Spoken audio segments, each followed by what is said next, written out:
بادشاہ تھے. بہت بڑی سیٹ ہوتی ہے بادشاہ. ہمارے ملک میں جو وزیر اعظم ہوتے ہیں نا، وزرائے اعظم، وہ بادشاہ نہیں ہوتے، وہ جمہوری لوگ ہوتے ہیں. چھٹی نام بھی کو دے تو 5 سال کے بعد چھٹی تو کرنی ہے نا.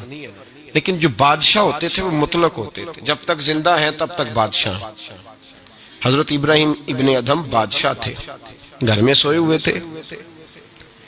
طبیعت میں روز خیال آتا تھا کہ اللہ اللہ ہونی چاہیے یار، یہ دنیا تو تھوڑے چند روزہ ہے. وہی لفظ جو ہم سارے نہیں کہتے، دنیا چند روزہ ہے. تو پھر بندہ پوچھے کتنے دن رہ گئے ہیں آپ کے پاس؟ کہتا ہے بڑی عمر پڑی ہے ابھی صحیح ہونے کے لیے. حالانکہ دنیا یہ روز کہتا ہے. اور تیاری کیا ہے؟ کہتا ہے بڑا ٹائم پڑا ہے. پتہ نہیں کتنا ٹائم رہ گیا بھائی، کون سا سٹامپ پیپر مل گیا ہمیں. تو حضرت ابراہیم بن ادھم کہتے ہیں میں بھی روز جھگڑا کرتا تھا اپنے آپ کے ساتھ. پتہ مجھے تھا سارا. روز تسبیح لے لیتا، تھوڑا سا وقت نکال لیتا، 10 منٹ، کبھی 1 گھنٹہ، کبھی چلا گیا، کبھی نہ گیا، کبھی کر لیا، کبھی رہنے دیا. تڑپ اندر بڑی تھی لیکن کوئی روٹین نہیں تھی. تو عادتیں بھی ساری وہی تھی، کھانا مرضی کا، سونا مرضی کا، پہننا مرضی کا، آنا جانا اپنی طبیعت کا، کوئی پابندی نہیں. ایک دن میں اپنے خوابگاہ میں، بادشاہوں کے جو محل ہوتے تھے نا، ان کے اندر جو خوابگاہ ہوتی تھی وہ اتنی عجیب ہوتی تھی کہ دور دور تک کسی آدمی کو پیدل چلنے کی بھی اجازت نہیں ہوتی تھی کہ بادشاہ کی نیند خراب نہ ہو. پیدل بھی کوئی نہیں چل سکتا تھا. حضرت ابراہیم ابن ادھم فرماتے میں اپنی خوابگاہ میں بیڈ پہ لیٹا ہوا تھا. چھت پر کسی کے چلنے کی آواز آئی.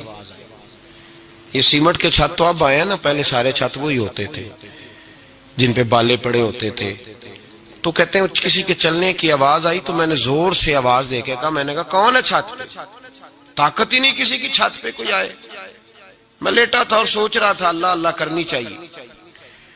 کون ہے چھت پہ؟ تو کہتے ہیں اوپر سے ایک شخص بولا، کہنے لگا ابراہیم میرا اونٹ گم ہو گیا، اونٹ تلاش کر رہا ہوں، اونٹ گم ہو گیا. تو حضرت ابراہیم ابن ادھم فرمانے لگے تو بڑا بیوقوف ہے، اونٹ کا چھت پہ کیا کام؟ چھت پہ اونٹ کا کیا کام؟ تو کہتے ہیں وہ بندہ اوپر سے بولا، کہنے لگا ابراہیم میں نہیں بیوقوف، بیوقوف تو ہے. اگر چھت پہ اونٹ نہیں ملتا تو نرم نرم بستر پہ خدا بھی کوئی نہیں ملتا. یہ تو جہاں تو تلاش کر رہا ہے نا کہ ادھر ہی آ جائے گا تو بات بن جائے گی، یہاں بھی کوئی نہیں ملتا. اٹھ، کوئی پابندی کر، کوئی اللہ اللہ کر. تو بھی نرم نرم بستر پہ تلاش کر رہا، توڑ اس بت کو، باہر نکل، پتہ تجھے سارا ہے. حضرت ابراہیم ابن ادھم فرماتے میں باہر نکلا. جو اپنے وزیروں میں سے مجھے اللہ سے زیادہ ڈرنے والا لگا اس کے سپرد میں نے حکومت کی، اور میں نے ٹاٹ کا لباس پہنا اور جنگل میں چلا گیا. تیری تلاش میں پھرا میں جنگل، پہاڑ اور دشت میں. فرماتے زندگی بتا دی. اللہ نے اتنا نوازا، اتنا نوازا. کیا فرماتے ہیں اگر میرے منہ سے نکل جاتا تھا نا اللہ دن بڑا گرم ہو گیا ہے، تو آپ فرماتے ہیں اسی وقت اللہ بارش عطا فرما دیتا تھا. پھر یہ حالات ہو. ایک دن بیٹھے تھے سوئی دھاگا لے کے دریا کنارے، کرتا تھوڑا پھٹ گیا تو اس کو سی رہے تھے. پرانے زمانے کا جو وزیر تھا وہ گھوڑے سے قریب سے گزرا تو کرتا سیتے دیکھا حضرت ابراہیم ابن ادھم رحمت اللہ علیہ کو. حضرت ابراہیم ابن ادھم سی رہے تھے تو وزیر آیا، دیکھا اور دیکھ کے کہنے لگا حضور دیکھیں نا آپ کتنے پریشان ہیں، کرتا سی کے دینے والا بھی کوئی نہیں.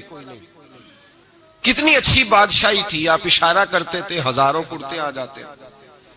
حضرت ابراہیم ابن ادھم نے اس کی طرف دیکھا تو جواب کوئی نہ دیا. دریا کنارے بیٹھے تھے تو وہ سوئی ہاتھ میں تھی، وہ دریا میں ڈال دی اور کہنے لگے او دریا کی مچھلیوں ذرا میری سوئی تو واپس کرو. دریا کی مچھلیوں سوئی تو دو. ہر مچھلی اپنے منہ میں ایک ایک سونے کی سوئی لے کے آ گئی، ایک ایک سونے کی سوئی لے کے آئی، سونے کی سوئی لے کے آئی. حضرت ابراہیم ابن ادھم فرمانے لگے اور جانے دو یہ سونے کو تو میں لات مار کے آیا ہوں، مجھے میرے والی سوئی دو، وہ جو زنگ آلود تھی. تو ایک مچھلی وہ سوئی لے کے آئی، آپ نے پکڑی اور پھر دیکھا وزیر کی طرف، کہنے لگے وہ بادشاہی اچھی تھی یا یہ بادشاہی اچھی ہے؟